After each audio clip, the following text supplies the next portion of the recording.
Greetings everyone. Let's start from the beginning, shall we? I've been sent to Toulouse recruitment office. I went through medical check again. For some reason they had to check if we have any drugs in our urine. They gave us plastic cups and forced to pee in them. Then we received parade military clothes and put them on. After that happened what I probably feared the most. I've got my hair cut. I wasn't cutting my hair until the end. It was extremely difficult for me, and not only me, but everyone around.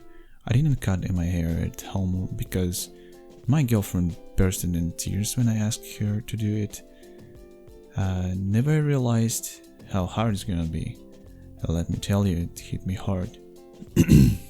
At the very beginning of this whole thing, my mind wasn't actually realizing where I am and what I'm doing.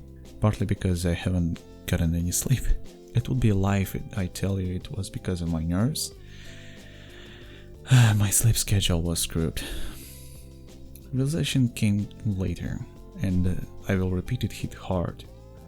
I sat alone with a big black bag full of pointless military stuff in a giant ancient room of red broken chairs. There was a tiny old box-like TV in the corner, which was playing a single channel, with reality shows on it non-stop. The connection wasn't good and it transmitted sound and image with a subtle buzz and glitches. There were people around, other guys just sitting on those 50-year-old red chairs just because there was no place to exist anywhere else. The building had an O shape. It had a tiny open area in the middle where you could go and sit on always occupied bench where everyone smoked. And that is what everyone could practically do, sit in that shitty room or smoke in that area. It was insanity. There was a moment when I tried to correct my hair and there was nothing. I was bald, and this struck me. It was the last thing needed for me to break. I've burst in tears in the corner. Thank God nobody noticed this. We slept there, and after that was a long day of travel by train. I was trying to play it cool with people on there. We talked about anime, urbanistics, where we are from. But then we arrived. To say that the nightmare began is to say nothing. First few months I felt like a strange string that was ready to rip. I've been sleeping for a few hours every day. Sometimes I didn't sleep at all. It was extremely hard for me in the beginning, but in about half a year I used to it. I wasn't a big fan of coffee, but army made me drink it and made me love it. I consumed it every day just to keep myself alive. And I was able to drink it only after a few months being in army. You could go somewhere out of the barracks only with permission. That applies to anything in army really. You must get the permission first. If you were moving as a group, you had to do formation and move synchronically. Legs, arms, you know that stuff. You had to use special words when talking to soldiers with higher rank. For example, "Comrade Sergeant, let me speak to you." You had to ask permission while standing straight and saluting. You might be surprised, but we did very little training. I shot AK-74 twice this year and thrown a real grenade once. We almost didn't have any physical training too. Well, we had everything in documents. Every mark was wrote down, but in reality we were just working for the army, repairing tanks, building fences, dragging metal. Soldiers aren't doing something important or productive. At least in Russian army, they're just a free workforce. What I was doing there myself, I was helping our captain. Such people in army are called writers or clerks. While everyone else were working with machines, I worked with documentation and such stuff. Alright, in this section I will be answering questions from DeviantArt. First question by Azari. Do you sleep in barracks, and do they just scream at you or use siren to wake you up? We did sleep in barracks that you can imagine like a long brick with a hallway and rooms on both sides. Your comrades actually wake you up. In a barrack every day, usually 3 but sometimes 4 soldiers are selected to guard it. And they don't sleep even at night. They do cleaning, they wake up others, they also watching for compliance of discipline and schedule and many more things. Second question, or should I say a lot of questions, are by Jonas. Did you use weapons and drive military vehicles, and which ones? I did use a K-74 a few times and had thrown a real grenade. It was quite a scary experience. I did not like the sound and vibrations I felt with my lungs, even though it was far away. I don't have a driver license, so I never drove any vehicles, but I was a passenger on the Ural 4320. I never had a chance to ride a tank.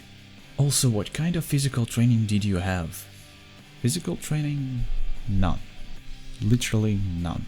We were working like slaves, and if we did something wrong or commander didn't like it, he forced us to do shit like running a few kilometers with a very heavy body armor. Well, if you want, you can take this as a physical training, I guess. What did you eat? Food was actually not that bad. We had a completely new canteen. It was just 2 years old. It was huge and comfortable. Food was different every day of the week. Soups, salads, eggs, meat, cheese, bread, candies. We had everything, but you get tired of it in a year anyway.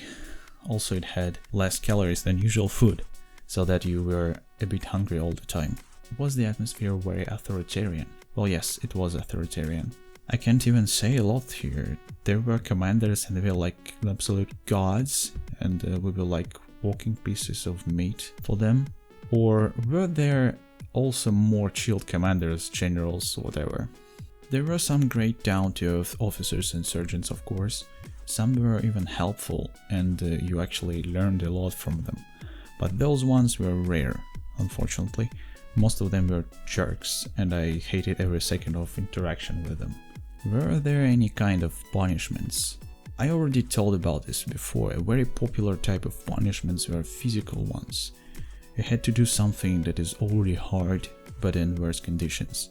Like squatting with a chair that you held in front of you with arms straight, or running while wearing a PPE.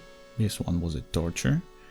They could also harm you, like literally punch you in the face or guts.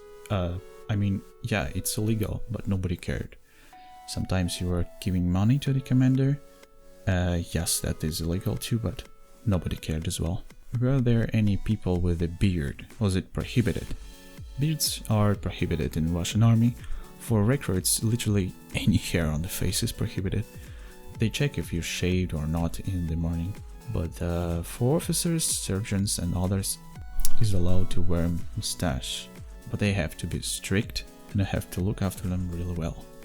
Next question is by Vampire Warrior 0303. Did you get to wear anything with a camo print? Yes, we did wear the same set of clothes with a camo print all year. By the way, you're not allowed to have more than one piece of clothing except socks. The J Fluffy asks, how are you doing after serving time? Thank you for caring about my well-being. It was pleasant to finally rest and not do useless stuff every day when I came back home. Right now I'm struggling with life, but that's a different story. What made an impact to you when you were in Russian army? I don't want to disappoint you, but nothing. It was just bad. If you learn something there, then only how to professionally procrastinate, how to hide and not to do work. Drake Sparkle asks, what do you mostly do every day back in a training regimen?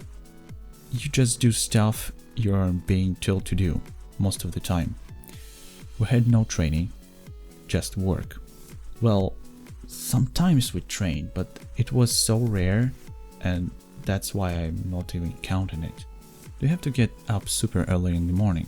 Yes, we've been waking up at 6 AM every day, and some days when we had to go to shooting polygon at 3 or 4 AM. Is there any activity that made you think this isn't so bad, or none at all? Activity. not doing pointless crap, and having some time for yourself? That wasn't bad. That was the best time there. Also, can you tell your story about the falling tree? The falling tree... I don't know if I got what you meant, but I actually have a story about the fallen tree in mind. So, it was really windy, and a big fat tree in front of our canteen fell down right on our territory that we were responsible for. We had a few comrades around, like 5. We had lifted it up and dragged it a couple of meters away from the fence. It was insanely heavy. It was crazy difficult, but we did it. Then we used a metal rope and tied it to the back of Ural so that it could drag this tree away, and then we ended up riding it like a surfboard while it was moving. Draketu asks, what's the training regimen like? I worked my ass off doing shit nobody needs and cares about for a whole year. That was my regiment every day.